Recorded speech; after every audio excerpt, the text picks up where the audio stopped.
Corona virus से दुनिया भर में मुतासिरा अफराद की तादाद 1,66,42,000 से तजावज कर गई। इस वायरस से 6,56,000 से ज्यादा अफराद हलाक, जबकि 1,02,31,000 से ज्यादा सेहतियाब हो चुके हैं।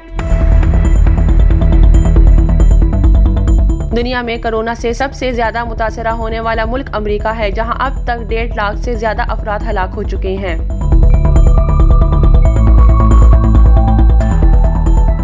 ब्राजील में हलाकतों की तादाद 87 और जबकि पड़ोसी मुल्क भारत में 33,000 से ज्यादा हो चुकी है।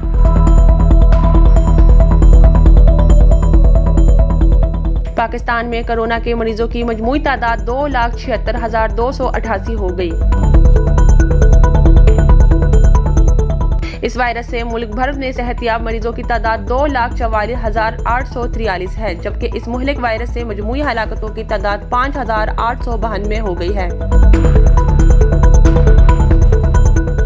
नौशीन, sportstory.news।